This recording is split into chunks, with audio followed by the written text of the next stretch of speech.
guys, welcome to my channel. Today I'm sharing this beautiful purple eye look of my beautiful client Gabby. So if you guys like it, then please keep on watching. So I'm starting off with my P. Louise makeup eye base, and I'm just gonna put a little tiny amount on her eyelid. I'm just gonna blend that out with this random small sponge that I have from Tarte. By the way, the reason why the other eye is already done is because I filmed that with another angle just so I could compare which one looks better. I always like to set my base with a little bit of powder because the eyeshadows on top blend so much better if you do this step. Now I'm just going to take my translucent powder and put it under her eye. This will prevent any fallout. So we're done with the eye look. We're just going to flick this right off. I'll be using Huda Beauty's Desert Disc palette and going into this shade called Eden. I'm going to start blending that into the crease. The brush I'm using is called Morphe M200. It's one of my favorite blending brushes. It's not way too big and too fluffy that the product just goes everywhere, but it still blends out any eyeshadow very nicely, as you can see. Every time you see me stopping, it just means I'm picking up more product, because that's just how I like to blend. I start with very little product and then I keep on building it up. Now I'm just taking this purple matte shade from her palette and I'm gonna put that on the outer and inner corner.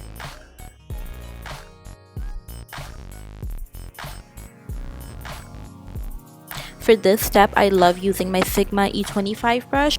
It picks up the perfect amount of product, and the fact that I can just start blending it right away is just amazing.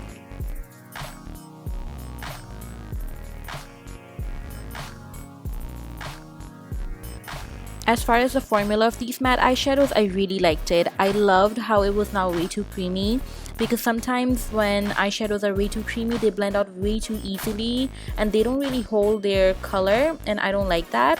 I like when the eyeshadow listens to me. When I'm blending, you blend. When I don't want you to blend, you don't blend. Now I'm going to take that purple eyeshadow and just blend that on the lower lash line as well, just kind of pulling the look together. Now going again with my eye base, I'm going to just cut the center part of her eyelid.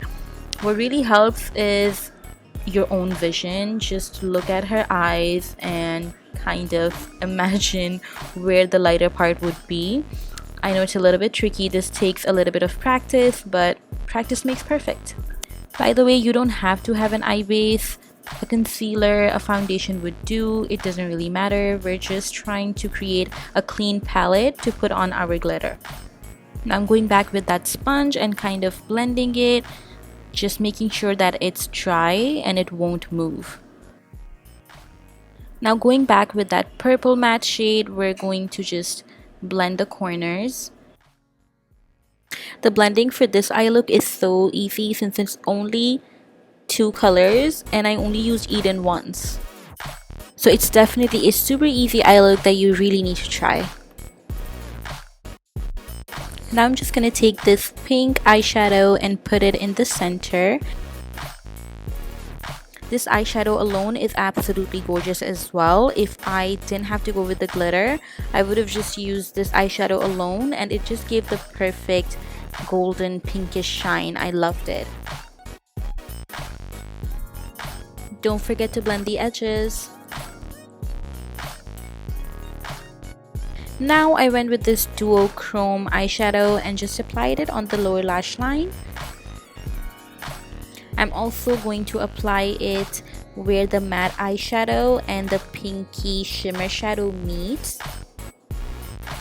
I think it provides the perfect melting point for these two eyeshadows.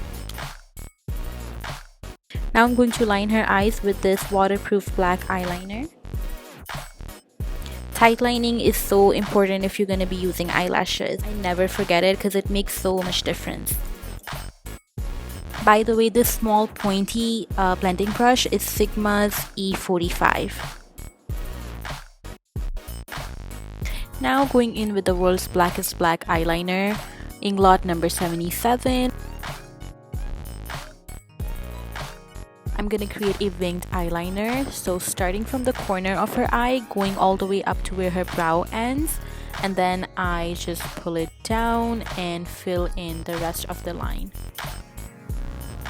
I know it's not as easy as it sounds, but go slow. I use an angled brush always, and I make sure that my brush is very sharp so that I'm not putting like a glob of product. If you are a beginner or just having hard time doing an eyeliner, I would recommend Kat Von D's tattoo eyeliner. It's like a pen and it has a brush tip. It's so easy to apply eyeliner with that. That was my first ever eyeliner and it's still my favorite.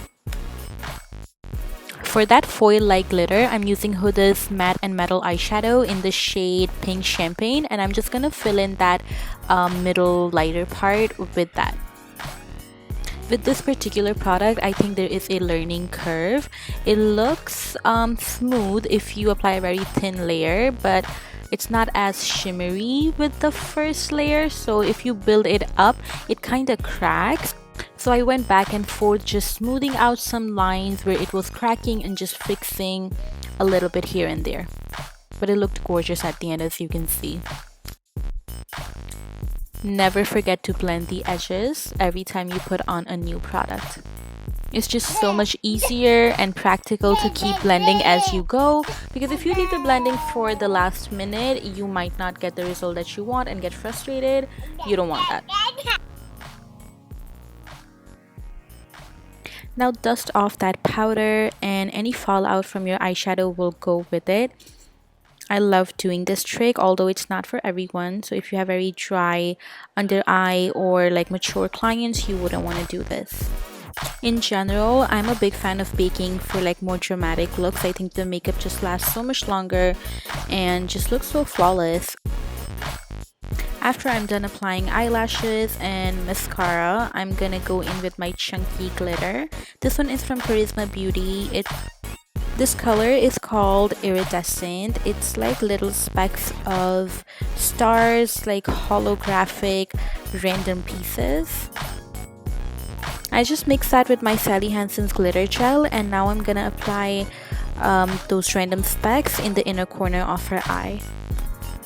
So the chunky glitter gives this look a very mermaid kind of an effect, but I think without it, this look is very wearable. I mean, I would totally wear purple. It looks great on brown eyes. Let me know down below in the comments if you would wear this look. And that's about it, guys. This is the final look. I did not include the full face this time, so do let me know if you would like to see that in the near future, and I would be happy to do that for you. Don't forget to subscribe and give this video a thumbs up, and I'll see you guys in my next video. Bye!